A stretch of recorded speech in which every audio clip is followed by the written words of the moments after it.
but welcome to my second YouTube video ever. Today we are going to be doing the second part to my first video. This is me reviewing Oscar movies that I missed because I'm a bad film major. And so let's start off with The Secret Agent. I was very impressed by how similar it was to Black Orpheus. I mean, obviously it's in Brazil and you have the backdrop of Carnival, but further than that, there's just this sense of impending doom and grief. But like the feeling that our main character will not be able to escape what is happening was just so prevalent in this film. I will say I'm very impressed that it didn't feel like a Black Orpheus remake. It didn't feel like, it felt like there was obviously inspiration, but it didn't feel like it was trying to be Black Orpheus 2.0. Oh, to add to that, there was obviously the whole class aspect to it. Oh, the main character, I think is Wagner Moura, the actor. Brazilian Pedro Pascal, like, actually, he has the same exact eyes, and obviously he has the mustache, which, like, helps. But he looked exactly like Pedro Pascal to me. However, only when he had the short hair with the mustache, because I believe he also plays the son when he's older, which I don't know if that's actually him. He was just also under the like credits for Wagner Moura, so I'm confused. I should look at it again because I did not see that, but that's all right. I'd have to see what else he's in. I don't know if this is like if he looks like this every single time, because if he is the son at the end, he's a chameleon. He's a shapeshifter.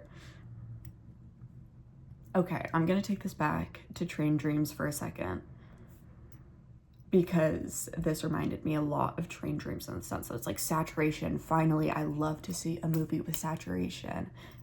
And once again, we don't see many of those very often, so I'm very happy that we're seeing it.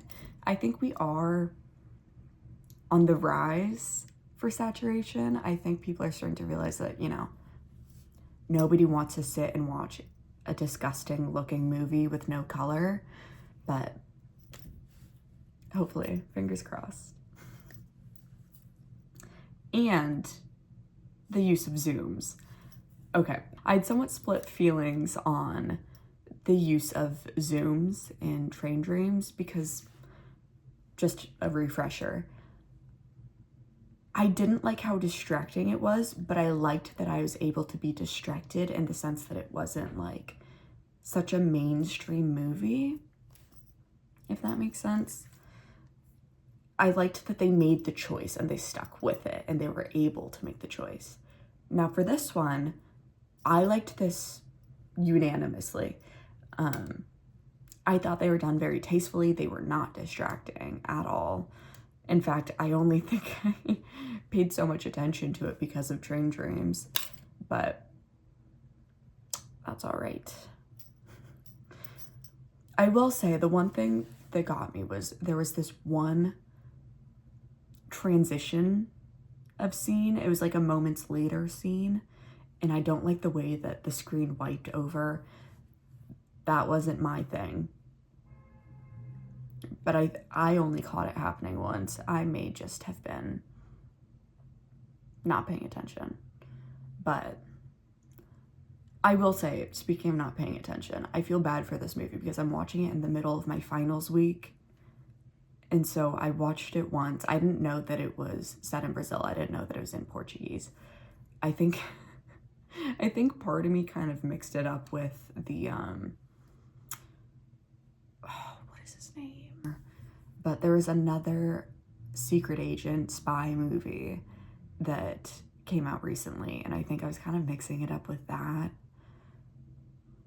And so it was a bit of a surprise going into it, and I couldn't look away without like not understanding stuff.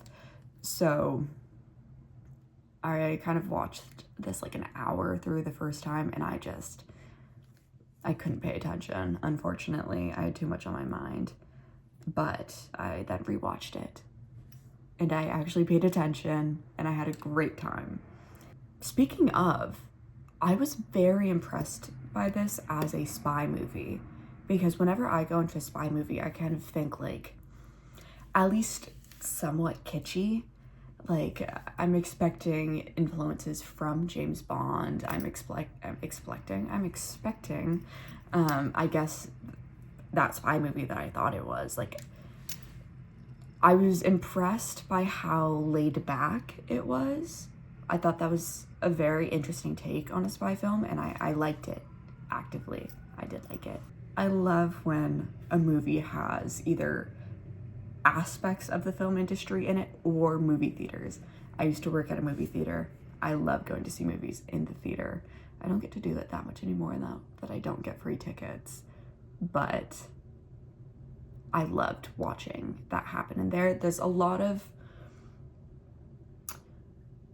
it's a study of symbols called semiotics. I think it is. Either that or semiotics is something completely different, but we'll figure this out when I look it up later. But there's a lot of study of semiotics in film, especially when it has to do with seeing a camera or a projector. So I think that could be very interesting to look into if anybody is curious about it, has the want, has Google Scholar open, ready. I will say I was not a fan of the abrupt ending. I get why they did it. Like, he died abruptly. Like, I get it. I don't like it. Speaking of though, like, I probably should have understood that it was gonna end abruptly when we started getting those two girls, Flavia and whatever the other one was. But I was so focused on, one, how annoying that girl was, but two, just the radical change in coloring, which, like, it's okay. Once again, I understand why they did it. It was just kind of something that took me out of it. I wish they'd kept, the coloring just felt so entirely different, and I just wish that they kept at least an inkling of the original coloring so that it would flow better. I'm not really a fan of having something from the 70s, any period piece, be very like warm, saturated, and then have the juxtaposition of a very like neutral or even blue toned. So I guess that is my one gripe with the coloring, but oh well. And once again, I am just gonna go back and say, I didn't like how abruptly it ended. I understand he died. I wish we would have seen how he died. Like, was it the hitman that was hired, or was it the stepfather? Like, who killed him? But oh well. I guess, like, his son never really got the answer, so neither do we, but like, okay. Those are my thoughts though. I'll talk to you later. I don't know what I'm saying next. I think Marty Supreme is finally out on streaming, so maybe I'll do that. Okay, I'm back. I watched Marty Supreme. I think of it very similarly as I did One Battle After Another. The thing is, I did really like it. It just kind of felt like if Queen's Gambit was about a man. And quite frankly, I'd just prefer to watch Queen's Gambit in that case. Not only do I find a mini-series, in this case, to be better suited to the story that we're telling, I just also find chess to be a lot more interesting than ping pong. Granted, I am biased, and I will always just prefer to watch a woman to a man, but that might just be me. That very well might just be me. I will say, I was very intrigued by Timothy's acting in it. I spent a lot of time watching it being like, who does he remind me of? Until my boyfriend made me realize that it is in fact Leonardo DiCaprio that he reminds me of. Especially when he was younger, before he kind of fell into the pit of, you know, the modern day Leonardo DiCaprio. If you want to learn more about that, you can go to my other video where I watched one battle after another. I will say, I did not expect the girl who plays Rachel in the movie. She was in I Love LA. I usually like her as an actor. And it's not that I disliked her in this. It just, I don't know. I guess I didn't expect to see as much of her as we did. I was very surprised by that. I was even more surprised that we saw as much of Gwyneth Paltrow as we did. Both manners of speaking. Oh my God, speaking of Gwyneth Paltrow, okay, her husband, first of all, once again, did not expect to have him play such a big role in this. I very much was not expecting it to be Shark Tank playing him. I spent the entire time being like, why does he look so familiar? Turns out he looks so familiar because that is Mr. Shark Tank. Of which I had to be educated by my roommate about the whole shame video. I did think that was very funny. And quite frankly, shame on Mr. Rockwell. I do think Mr. Rockwell played a very frat leader hazing kind of role, which obviously he did, but like, was that necessary? I guess, okay. Obviously it's based off of a real story. How much of this do we know for certain? I don't know. I don't know how much of the story we know for certain. The dog. Oh my God, the dog. Obviously I thought something bad was gonna happen to the dog, and I will say Mr. Safdie did a good job with that. I was worried, I was terrified. I was terrified for that dog's life. I wish we got, you know who I do want to know more about? The owner of the dog. He played, like, what is the name of it? He played a gateway character. He played a gateway character, and I wanted more from him. He wasn't gating enough. He wasn't weighing enough. Bring back the dog owner. Bring back the dog owner of Moses. Bring back Moses' owner. Yeah, honestly, I don't really have much to say about this. I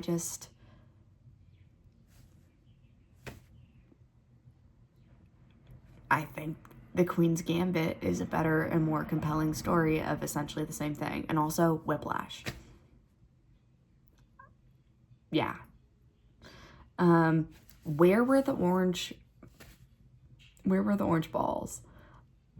Because that was so, like, heavily a thing at the beginning, and then it went nowhere, especially at the end where they were both playing with their white shirts with a white ping pong. Like, why didn't we introduce the orange ping pong there?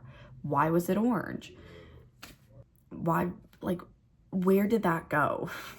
Nowhere, I guess. It went nowhere. And the thing is, when you do a story based off of real events, sometimes life is just not astonishing. And so, although it is not real, you have to embellish. That would have been a great moment to embellish. I understand the irony in saying that because, you know, it's a quite marvelous, miraculous story. There's a lot going on. It's one of those things where I like to screenwrite. What can I say?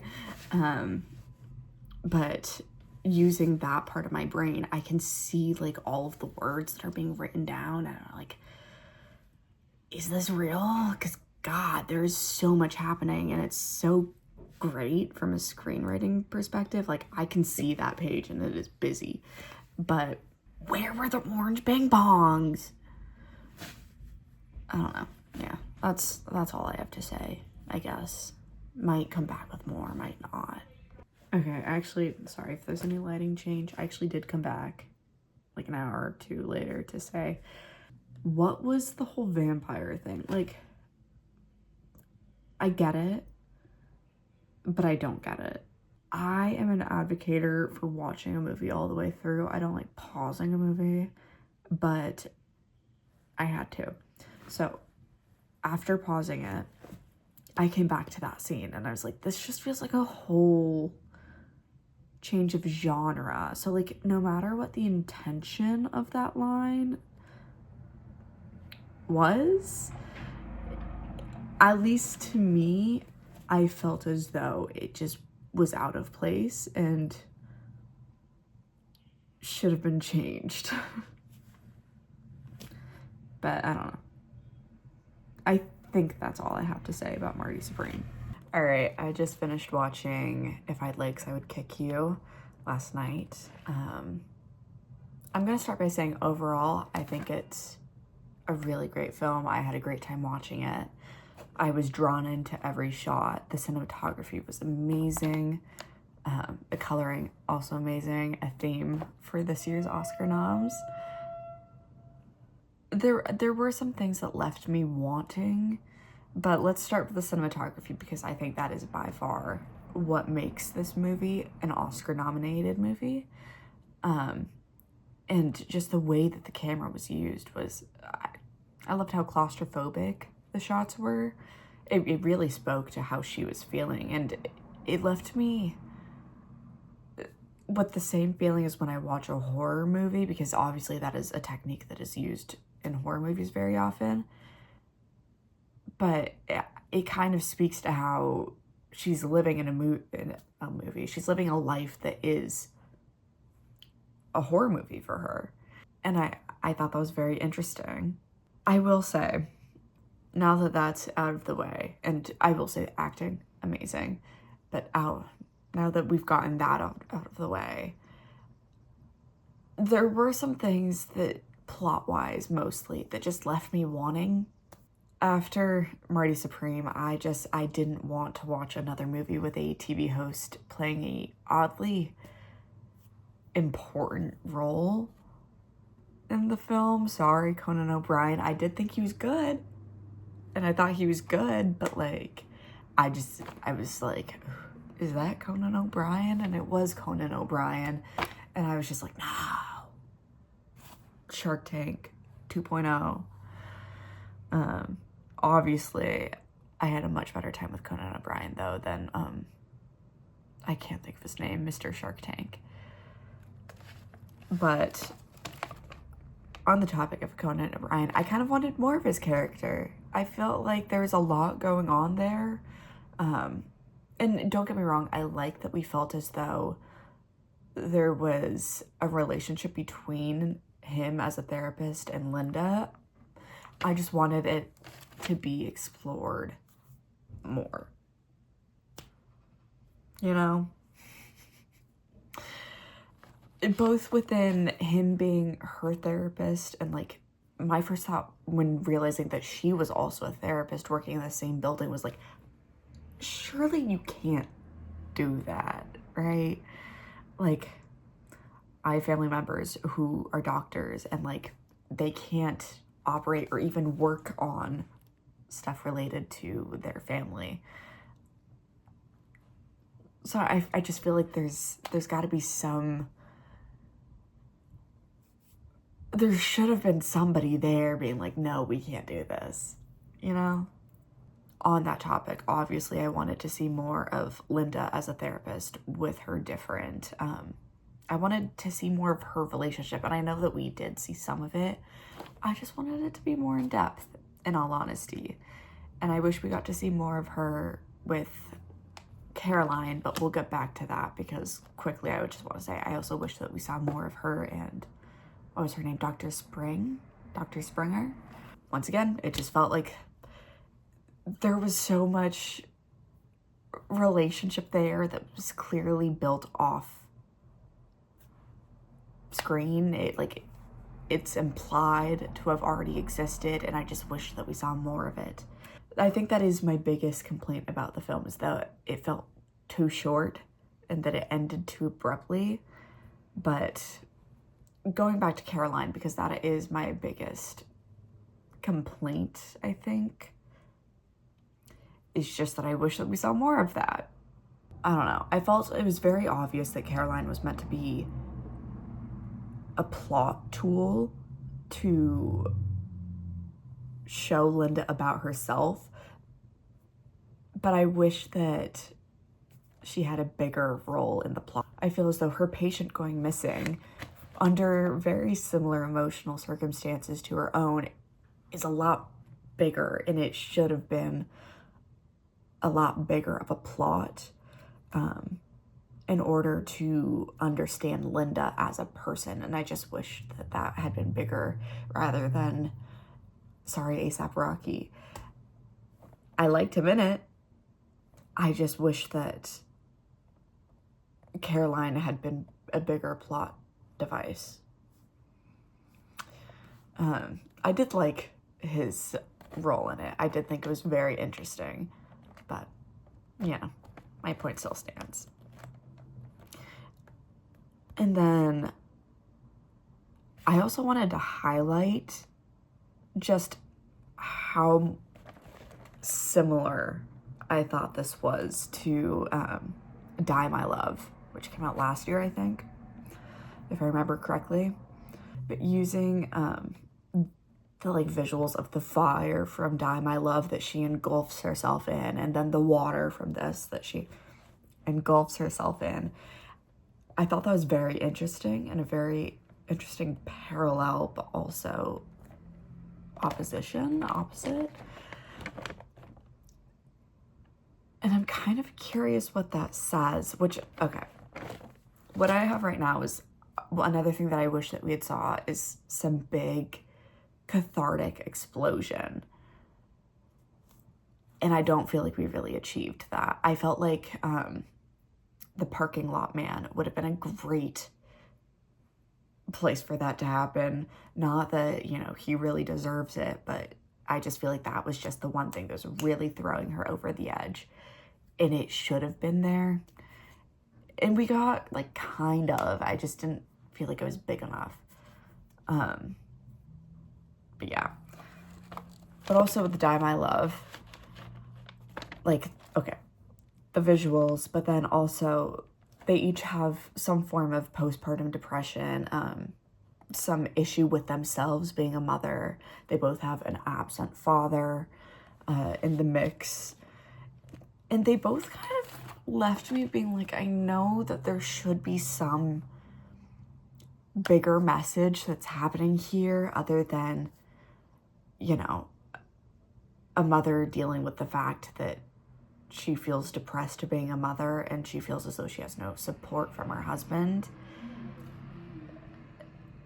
I just don't know what either of them are really supposed to be. Maybe I should see what other people think. I thought this was going to go in the direction of she's actually in the hospital, like there was something that happened, like a car crash or something that happened where she has ended up in the hospital, either in some altered mental state or in a coma or something, you know, and the daughter had died from said accident. And this was just her way of coping with what she perceives to be her fault. And, you know, maybe she lost her legs or something in the accident. I understand the title. I wish there was like one of those aha moments where you're just like, that's why it's called this, as in like a moment in the movie where it's just like, that's the name, that's the title, rather than like thinking about it afterwards and being like, oh, it's a play on the saying. I don't know how popular this is, but I think about one of the books in the Chronicles of Narnia series, The Silver Chair, and then you get like halfway through the book, or maybe it's like 2/3, and you're eventually like, that's the silver chair. I get it now. I've been wondering why this book was called The Silver Chair for this entire time, but now I get it. And I just didn't really have it in there. And I kept waiting for ASAP Rocky to do that because, you know, obviously he broke his leg. And I don't know, maybe I just missed it. Maybe I fully just missed it. But I wish it was there or bigger or something. I had to look it up afterwards though, and like the internet told me that it was based off of the saying. And then it kind of made me feel as though maybe I didn't just miss something and maybe everybody missed it. Those are my thoughts on that. And I know that I still have 2 films left, but honestly, I don't want to make another video for 2 film reviews. So, whoopsies. But I just graduated college, so hurrah for me. And hopefully I can make more YouTube videos now. At a quicker pace, at least. Bye.